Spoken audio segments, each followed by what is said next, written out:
The book of Daniel equally divides into two parts. In the first 6 chapters, you have the story of Daniel's personal history, the events of his own life as he is taken captive from Jerusalem to Babylon, and lives through the entire 70 years of the Babylonian captivity and even witnesses the fall of Babylon to the Medes and the Persians. Then in the second half of the book, in chapters 7 through 12, we have Daniel's prophetic ministry, a series of 4 visions that he receives from God at different times, under different circumstances, showing him the future of his people, the Jews. The focus in Daniel's prophecies is not on the coming of the church age. It's on the coming history of Israel. God's plan for the nation of Israel. What is going to happen to them in the future? Now, remember the context in which he receives it in the first place. He's a captive in Babylon. Nebuchadnezzar has died by the time he receives the first one of these visions in the 7th chapter. He's getting old. He's running out of time. He's wondering what is going to happen in the future. Are we ever going to go back to Israel? Are we ever going to reestablish the nation, rebuild the temple, rebuild the kingdom? What about the Messiah? When is the Messiah going to come? God will answer those questions for Daniel and for us in these 6 closing chapters of the book. Take your Bible and go to chapter 7, verse 1. When we come to his first vision, the vision of the 4 beasts. In the first year of Belshazzar, the king of Babylon, Daniel had a dream. Well, the first year of Belshazzar's co-regency with his father was 553 BC. So assuming that that is the year this was given, around 553 BC, we are still at this point 14 years out from the fall of Babylon, from the handwriting on the wall incident. It's out of order chronologically, but it's in order thematically, that Daniel says, I had a dream, verse 2. I saw the 4 winds blowing on the great sea of humanity, and 4 beasts came up out of the sea. The first was like a lion with the wings of an eagle. The second, verse 5, was like a bear, but it was lopsided. It was stronger on one side than the other. And it had 3 ribs of an animal in its mouth. And the third was like a leopard, but the leopard had 4 wings and 4 heads. And then there was a 4th beast that was dreadful and terrible and strong. It had iron teeth. It was a monster that broke and crushed all the other animals, and it had 10 horns on its head. Now, before we go any further, what becomes obvious in this passage is he also sees the 4 empires that are coming. But whereas Nebuchadnezzar saw them as a metallic statue, Daniel sees them as wild animals, beasts, ripping and tearing at one another, about to destroy one another. The depravity of humanity at war. The winged lion is the symbol of ancient Babylon. You see it in all the carvings of Babylonian and Assyrian buildings. The bear is the Medes and the Persians. Stronger on one side, Persia, than on the other side, Media. Don't get the idea that the lion is England because there's a lion on the English crest, or the bear is Russia. You have to interpret it in light of the context in which it is given in the passage. The 4 animals follow the same elements as the 4 elements of metal on the statue. The leopard is Greece. The 4 heads and the 4 wings symbolize the 4 generals of Alexander the Great that divided up his kingdom, and the monster is Rome. Now, in Daniel's prophecy alone, he will name Babylon, Persia, and Greece. Does not name Rome, but it's obvious they're the 4th kingdom. Now, notice what happens in this prophecy. If you parallel the statue and the elements of the statue with the wild animals, you see that there is an immediate connection between them. Babylon is the golden head, and it's the winged lion. Medes and Persians are the arms of silver, and it's the lopsided bear. The 3 ribs in the mouth of the bear represent 3 nations that the Medes and the Persians conquered: Babylon, Lydia, and Egypt. The 4-headed leopard is parallel to the brass, and the monster with iron teeth is parallel to the iron legs. The 10 horns parallel to the 10 toes. And then he gives us a further distinction here. He amplifies the original prophecy, and he says to us, verse 8, I considered the horns, and behold, there came up among them another little horn, an 11th horn, late in time, out of obscurity, before whom 3 of the first were plucked up. He had a mouth speaking great things and eyes like a man. The little horn is a king. The little horn is the symbol of the Antichrist, who comes out of the fourth empire, who comes out of the monster with the iron teeth. This is not Antiochus Epiphanes, as some of the liberal commentaries try to say. Antiochus Epiphanes was a Greek ruler over Syria, who came out of the third kingdom, not the fourth kingdom. It's not a reference to Antiochus. It's a reference to someone that is coming at the time of the end. And then he says in verse 9, I kept watching until thrones were cast down, and the Ancient of Days did sit, that's God the Father, whose garment was white as snow, his hair and his head as white as wool. Doesn't mean that he's an old man, white with righteousness and holiness, and his throne was like a fiery flame, and his wheels like burning fire, just like Ezekiel described it in Ezekiel chapter 1. And a fiery stream issued forth from the throne, and the books were open, and the judgment was set. And then he says, as he watched this whole thing, the little horn is destroyed and cast into the fire. In the book of Revelation, Christ returns. He conquers the Antichrist. The beast and the false prophet are cast alive into the lake of fire. Revelation 19. So that the book of Daniel helps us understand what we see in the book of Revelation, in these future prophecies of what is going to happen in the days to come. Now, before we move on, notice again the imagery of the passage. The winged lion, the symbol of Babylon, everybody in Daniel's day would have picked up on that immediately. The lopsided bear, the Medes and the Persians. The four-headed leopard, a reference to the fact that the Hellenistic kingdom of Greece would have one great leader, Alexander, who will ultimately be replaced by 4 leaders, by 4 generals, not by one of his sons.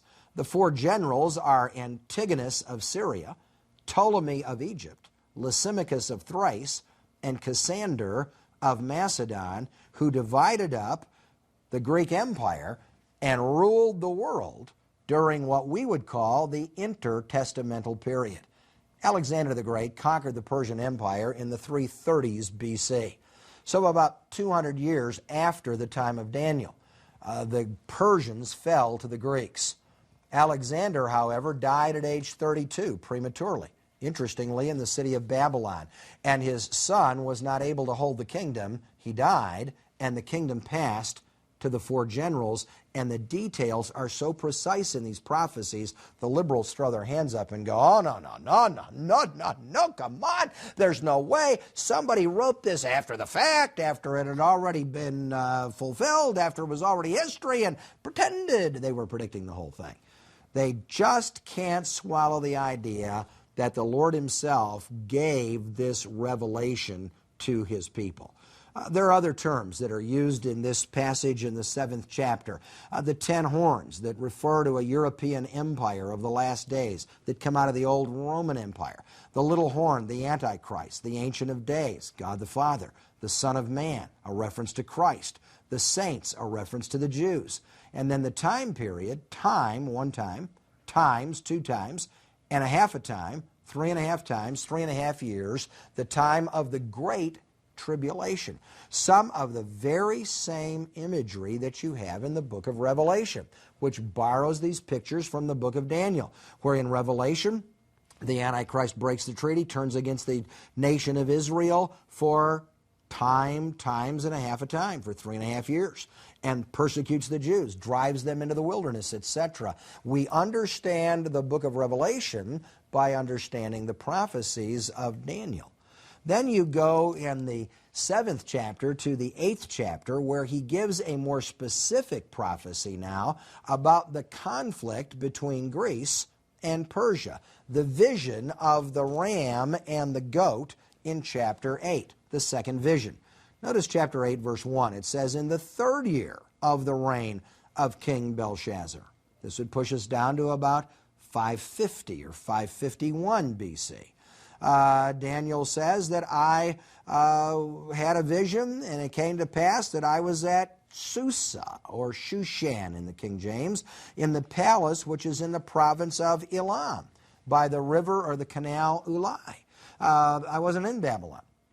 I was over in Elam, that borders between Persia and Babylon near Kuwait, down on the Persian Gulf. And there I was in the city of Susa, where Esther later would become the queen and marry the king of Persia. And he said, I had a vision there. I lifted up my eyes, verse 3, and there was a ram that had 2 horns.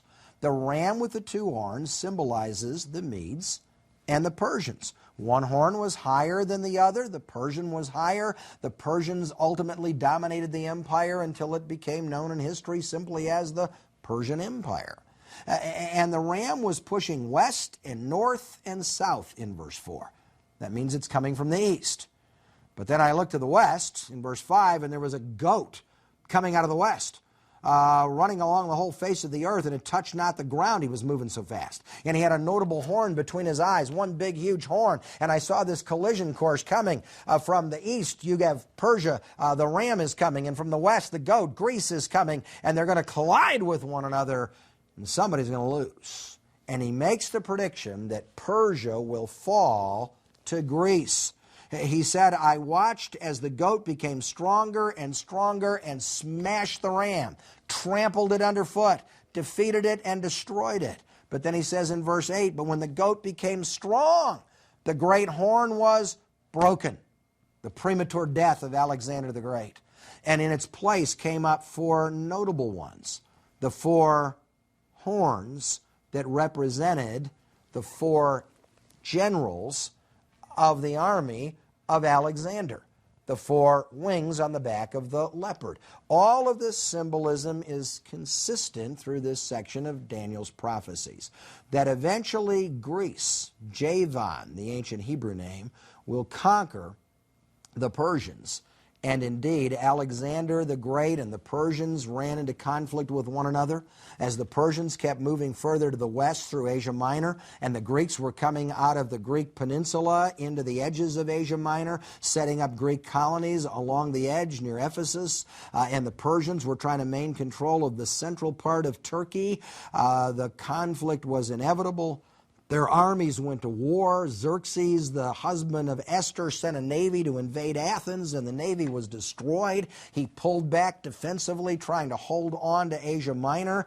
And later on, 100 years later, Philip of Macedon begins to attack, and his son, Alexander of Macedon, Alexander the Great, led his own soldiers into battle. Didn't send them into battle, led them into battle. Fought his way across Asia Minor. Fought his way into Babylon. Fought his way into Persia. Finally captured Darius III, the Persian king, and executed him. Attacked Afghanistan. Took Afghanistan. Went into the northern regions of India, assuming that the end of the world was out there somewhere. And finally, when he realized India was bigger than he thought, he just sort of gave up and said, I claim it, and marched back home, exhausted. He's been gone from Greece for 10 years. And he marches back into the city of Babylon with every intention of rebuilding it, making it his capital of the Eastern Empire. And there he gets sick. Some say in a drunken stupor, laid out in a rainstorm, caught pneumonia, and died prematurely in Babylon. And the empire was divided by the 4 generals. But then notice another detail here in verse 9. Out of one of them, one of the 4 generals, came forth a little horn. So you get another little horn here. But this time it's out of the 3rd kingdom. It's not out of the 4th kingdom. It's not the Antichrist. This is Antiochus. He became great. He moved toward the south and toward the east and toward the pleasant land. That's Israel. He became great and even vaunted himself against the host of heaven. He magnified himself even to the prince of the host. And by him the daily sacrifice was taken away, and the place of his sanctuary was cast down.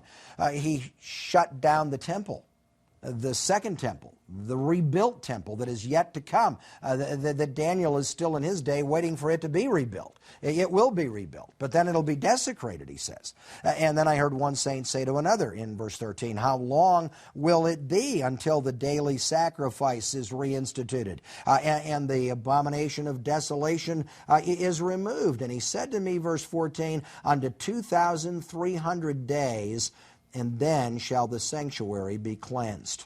We know from history that Antiochus Epiphanes became the ruler of Syria, part of that Greek empire. He was often in conflict with the Egyptians and the Ptolemies to the south. They battled in between over the land of Judah. He claimed control over Judah. You know, when the New Testament opens, you have Israel or Judea is part of a province of Syria under the Roman Empire, following the same geopolitical identification. Antiochus Epiphanes was involved in a battle with the Egyptians and was defeated. And he's marching home to Antioch, named for Antiochus, the same Antioch you have in the New Testament. He's on his way home to Antioch in Syria, and he's mad because he's been defeated. He marches past Jerusalem, and he gets mad, and it's like you got beat up by some big kid down the street, so you went home and kicked your little brother. And he attacked Jerusalem and forced them to surrender and closed the temple down in 170 B.C. And from 170 to 164 B.C. for 6 years, 2,300 days, the temple was closed. And he went even further. He took a pig, which was considered unclean by the Jews, and slit its throat and shed its blood on the altar in Jerusalem and desecrated the temple. All of these events occurred between the Old and the New Testament in what we call the intertestamental period. The history of it is told in the books of 1st and 2nd Maccabees in the Apocrypha. Now, while much of what's in the Apocrypha is fanciful and mythological, some of the history is very valid and accurate, and that part is that the Maccabean family finally rose up in revolt and expelled Antiochus' army, expelled the Syrians and the Greeks, cleansed the temple, instituted the feast of Hanukkah on December 25 in 164. The temple was cleansed and the sacrifices began again and the worship was restored. That's why this family of zealots becomes a kind of badge of honor in the mind of the Jewish people. And in the days of the New Testament, the zealots are always thinking, throw out the Romans. Why would you think you could throw out the Romans? Because we throw out the Greeks. It worked with them. And the clarity of the prophecy is incredible here, that the Lord tells him, this is what's going to happen in the future. Now, there are some that have misinterpreted chapter 8, verse 14. They've tried to say the 2,300 days or 2,300 years, that Jesus was going to come back in 1844, and of course he didn't, and really make a mess out of this whole thing after a while. It is obvious in the passage that he's looking at the Third Empire, the Greeks. He's looking at a little horn that comes out of the four, that comes out of the goat, the reference to Greece, and that it's Antiochus Epiphanes who desecrated the temple for 6 years. And the temple was cleansed when the Maccabees freed the city and cleansed the temple. Now, Gabriel, the angel, is named in verse 16. He comes to tell Daniel what this is all about. And he says to him, understand, O Son of Man, for at the time of the end shall be the vision. At the time appointed it shall occur. The ram that you saw, verse 20, are the Medes and the Persians. The rough goat is the king of Grecia, or in the original Hebrew now, in chapter 8 again, Javan. The four kingdoms shall stand up out of that nation, but not in his power. And in the latter time of their kingdom, there will come forth a king of fierce countenance, who will stand up against the prince of princes, the high priest, who will desecrate the temple and ultimately be destroyed. And Daniel said afterwards he was sick when he heard this. Now, you got to imagine Daniel's position. Daniel's thinking, when do we get out of Babylon? When do we get to go back to Jerusalem? When do we get to rebuild the temple? You mean they're going to go back? They're going to rebuild the temple? The Persians are going to fall to the Greeks, and the Greek guy is going to desecrate the temple. Oh, this is terrible. Oy vey. How could this happen? You think that's tough? We go to chapter 9. the vision of the 77s, Daniel. There is even much more to come in the future. Now look at the date. In the first year of Darius, the king that was of the seed of the Medes. Well, that's the year the Persians took over, 539 to 538 BC. I, Daniel, understood by books the number of years whereof the word of the Lord came to Jeremiah the prophet. Circle Jeremiah's name in chapter 9, verse 2. That he would accomplish 70 years in the desolations of Jerusalem. Daniel is reading Jeremiah 25:11, a 70-year captivity. You say, so? So he starts counting the years. If I count from the beginning of my captivity in 605 down to 538, man, we're 3 years from 535, the end of the captivity. The 70 years is almost over. You say, well, he ought to have been thrilled. They're going home. Well, first of all, he's not going home. He's too old. Secondly, they're not ready to go home. Their hearts are not right with God. They have compromised with the Babylonians and the Persians for so long they've gotten at ease living in the Babylonian Empire, living in the Persian Empire. They don't want to go back. We don't know how many Jews were taken captive in the first place, but it had to be hundreds and hundreds of thousands. It could have been well up to 1 million or more. But when they returned, the book of Ezra says, less than 50,000 went back. Most of them never returned.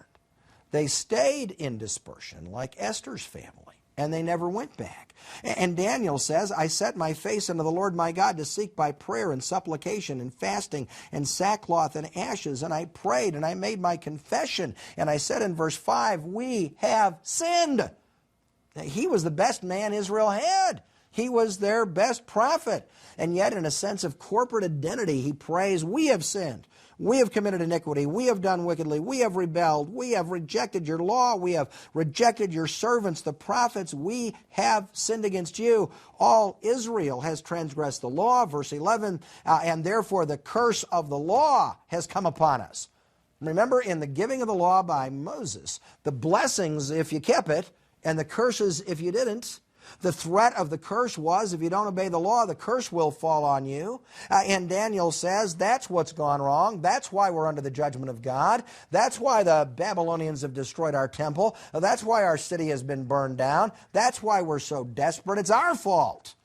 Well, you say that today, and people just get all upset. God loves America, doesn't he? He wouldn't do anything bad to us, whatever. We're all angels. Sure. The judgment of God will fall on any people that claim to know him and then turn their back on him. And especially Israel, because they have a covenant relationship with God, and part of the covenant is the threat of the curse. That's why Jesus went to the cross. Why? Cursed is everyone that is nailed to a tree. He takes the curse of the law upon himself, and the judgment of God falls on him on the cross. He dies in our place and pays the penalty of the curse. Daniel says, God, we have sinned. We have done wickedly. Please turn your anger away from Jerusalem. Spare us and show us mercy for the city that is known by your name. Verse 19, O Lord, oh, hear us. O Lord, forgive. O Lord, hearken and do. Turn your heart back to us. You have all those vocative O's, they're called. They get them out of the newer translations. I don't use that anymore in Old English. Well, you use it when your heart and soul is broken, when your mind is ripped apart, when you cry out in agony, oh God, why is this happening to me? You'll cry out a vocative O, and it shows us the reality of the intensity of his prayer. And then verse 21 says, while I was yet speaking in prayer, Gabriel, circle his name again, flew swiftly, came to me and said in verse 23, Daniel, at the very beginning of your prayer, I was sent forth to give you the answer because you're greatly beloved of God. Daniel, let me tell you something. You want to know what the future is all about? You want to know what's going to happen? 77s are determined upon, notice, your people, the Jews, upon your holy city, Jerusalem, to finish its transgression, to make an end of sins, to bring in reconciliation for iniquity, to bring in everlasting righteousness, to seal up the vision and prophecy, and to anoint the most holy. Daniel, let me tell you what's going to happen to the Jews in the future, Daniel. The King James calls it 70 weeks. But in the Hebrew, it's the word shavuah. 77, 70 heptads, 70 units of 7 are determined upon your people in the future. This is the prophetic calendar of Jewish history. 497s. 490 years is the idea. 77s equal 70 times 7, 490. There are 490 years of Jewish history left to go. We always want to know, how soon is the end coming? Daniel, you got 490 years yet? 490 years? Really? That long? Yes. And he gives them the parameters in verse 23. From the beginning of the commandment to go forth to restore and build Jerusalem, the city. Not the commandment to build the temple that Cyrus would give. The commandment that Artaxerxes would give to Nehemiah to rebuild the city. Unto the Messiah the Prince shall be 7 sevens and 62 sevens. You add it together, it's 69 sevens, 483 years. From the decree to rebuild the city until the Messiah comes. Good. So the Messiah is finally going to come in 483 years, yeah. But after that, after the 62 sevens and the previous 7 sevens, after the 69 sevens, the Messiah shall be cut off and killed. Killed. You got to be kidding. The Messiah is going to be killed, but not for himself. He's going to die for others. And the prince that shall come and his people, the people of the prince that shall come shall destroy the city and the sanctuary, and the end thereof shall be like a flood, even unto the wars of desolation that are determined. This had to blow Daniel's mind. You mean to tell me, Gabriel, that it's going to be 483 years from the time to rebuild the commandment? It'll take the first 49 years, the first 7 sevens, to get the whole thing rebuilt and redone, build the city, build the walls, build the temple, and then another 62 sevens after that, that it's going to be a total of 483 years before the Messiah comes, and then he's going to be killed and cut off. And then the temple is going to be destroyed. The second temple hadn't even been built yet. And Daniel was predicting that it would be destroyed, that it would be desolate again. This is not a prediction about Antiochus Epiphanes. It's a prediction about the coming of the Antichrist himself. And he says in verse 27, he shall confirm a covenant with many for 1 week, 7 years. In the midst of the 7, at the 3.5-year mark, he'll cause the sacrifice and the oblation to cease and make the temple desolate. The Antichrist, in the end, will do the same kind of thing that Antiochus Epiphanes did. The little horn that comes out of the Third Empire will desecrate the temple, but only for 2,300 days, for 6 years, and then it'll be cleansed. But this final ruler will desecrate the temple for 3.5 years. And in his desecration of the temple, he will do everything he can to destroy it, but will ultimately come to his end. This is one of the most difficult, challenging, complicated prophecies probably in all the Bible.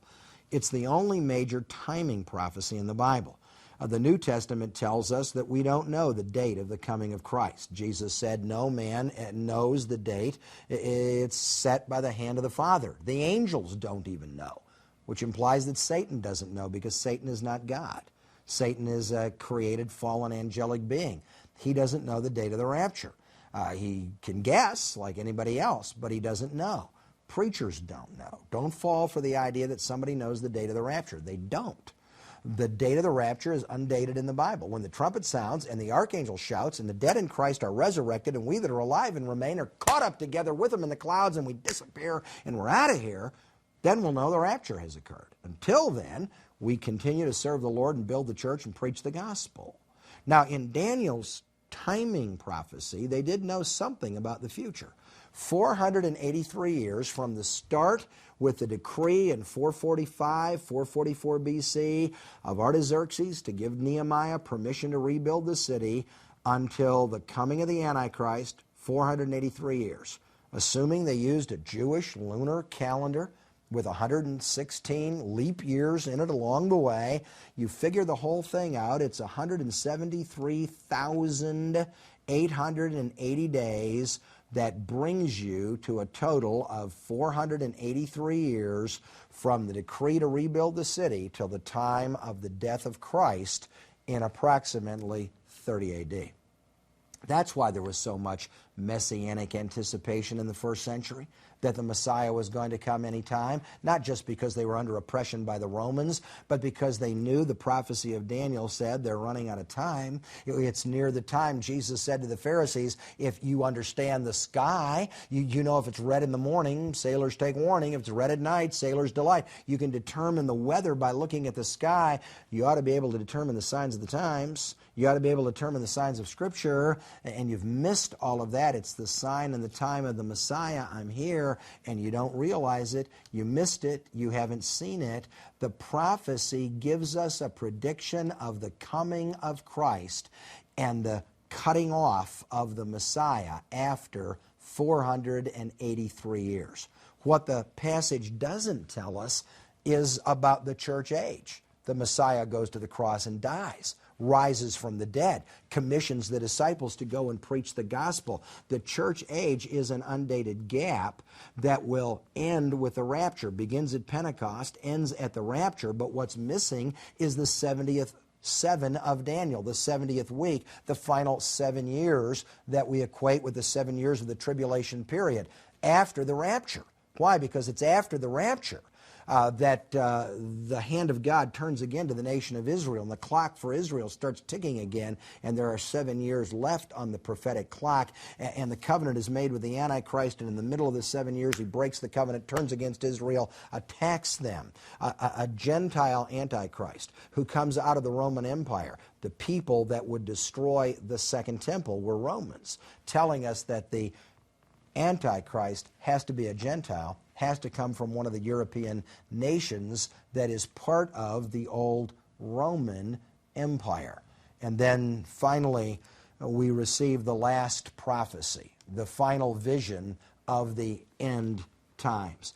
Now, when we look at the prophecies in the book of Daniel, we understand that there are various ways of looking at these things. But notice what happens in the final section, chapters 10, 11, and 12. In the 10th chapter, the glory of God is revealed. Again, Gabriel speaks to him, this time in the 3rd year of Cyrus, the king of Persia. It's 536. It's almost 535. The 70 years is just about over. Daniel's about 85 years old, and God gives him one more glimpse into the future. And he says to him, let me put you into a trance, Daniel. Verse 11, O man, greatly beloved. The same thing the Lord would say of John when he gives him the book of Revelation. Let me know that I've heard your prayer. I've been coming to answer you. You have that unusual passage in verses 13 and 14 that the prince of Persia withstood me. You see the spiritual warfare behind the scenes as Satan tries to move on the heart of a king, and God is moving in history to accomplish his will. But he says to him, this is for the latter days, for yet many years in the future.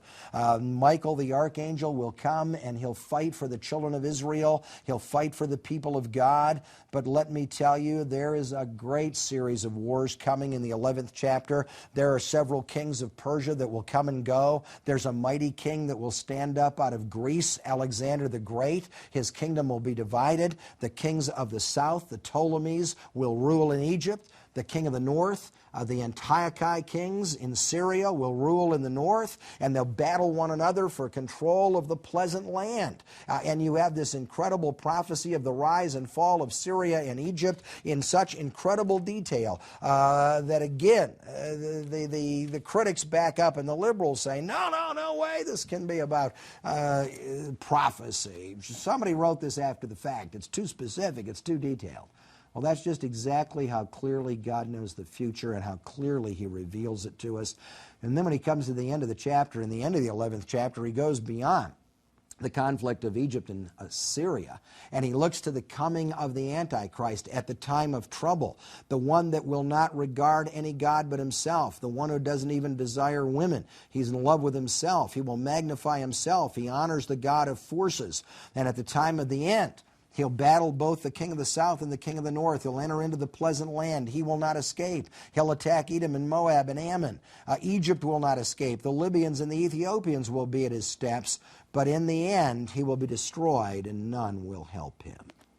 In the 12th chapter, Michael, the archangel who defends Israel, the great prince that stands for the children of thy people, shall stand up at a time of trouble, such as there never was since there was a nation, even until the end of time. And your people will be delivered, everyone who's found written in the book. If you took a post-tribulational view, you'd think, well, maybe he's talking about the church, but he's talking about Daniel's people. In a pre-tribulational view, we know that the church goes up before the tribulation period. It's the Jewish people that are dealt with in the time of trouble. That's why it's called the time of Jacob's trouble, the time of Israel's trouble. And he says of them that this time of trouble is coming, and the archangel Michael will come to their defense in the end and will ultimately deliver them, as many as turn unto the Lord. He'll turn them to righteousness. But you, Daniel, verse 4, shut up the words of the book. Seal up the book even till the time of the end. Daniel, seal it all up, man. You're not going to understand all the details. You won't know exactly what this is all about until it's closer to the end time. And Daniel asked the question, well, how long shall it be till the end of all these wonders? And in verse 7, the man clothed in fine linen held up his hand and said, it'll be for times, and a half a time. 3.5 times, Daniel. It's not 3.5 centuries. It doesn't seem to be 3.5 millennia. 3.5 years of the tribulation period. I heard, Daniel said, but I understood not. And I said, Lord, what will be the end of all these things? And he said to me, verse 9, go your way, Daniel, for the words are closed up and sealed till the time of the end. Then they'll understand it. But when he gave the book of Revelation to John, you open the seals. You pronounce the judgments. The closer you are to the time of the end, the more clearly you will understand what all of this is all about.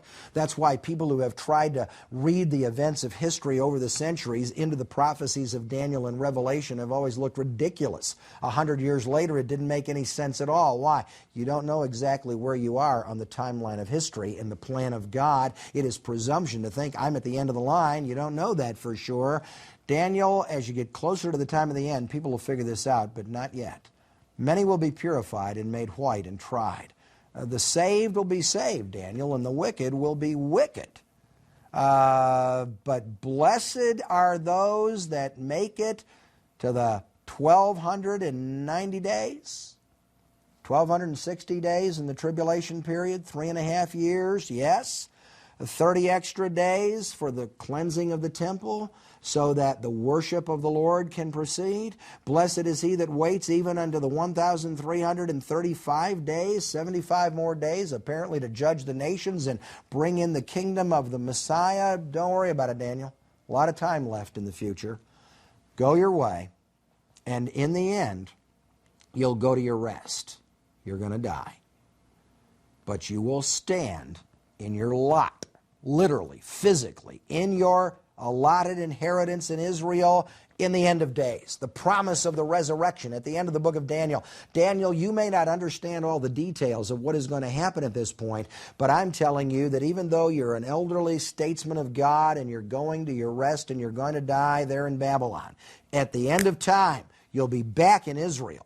You'll be standing in your inheritance. You'll be fulfilling the promises of God. For in the millennial kingdom, the people of Israel will be there. The Old Testament saints, Jesus said, will sit down with Abraham, Isaac, and Jacob in the kingdom.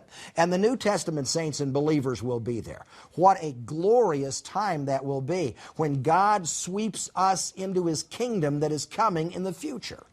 Now, when we look at Bible prophecy like this, we have to ask ourselves, what is happening, when, and how?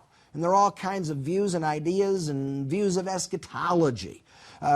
Liberty is a premillennial institution. We believe in the premillennial return of Christ, that Christ returns before the millennium. You don't get the kingdom on earth until you get the king back on earth. Post-millennialists think that Jesus returns after the millennium, that the Church is to bring in the kingdom of God on earth. Reformed postmillennialists want to do it by law. Charismatic postmillennialists want to do it by a great revival. And Baptist postmillennialists want to do it by building the church, whatever. The Catholic Church, which is postmillennial, wants to do it through the power and leadership of the Pope. But you won't have a kingdom on earth until you have a king. We're not Christianizing the whole world. We're not winning the battle numerically. We're not bringing in the kingdom. We're doing the best we can to build the church. But we're not going to have the kingdom on earth. The lion and the lamb are not going to lie down with each other. The amillennial view just gives up and says there's no literal millennium at all. The whole thing's just figurative of heaven. You live and die in the church age and you go on to heaven, and that's all there is all about it. The premillennial view says, no, wait a minute. The Bible makes it clear in Revelation, Jesus Christ returns, He wins the battle of Armageddon, He throws the beast and the false prophet in the lake of fire, He binds Satan in the abyss and the bottomless pit for 1,000 years, and He reigns and rules on earth for 1,000 years.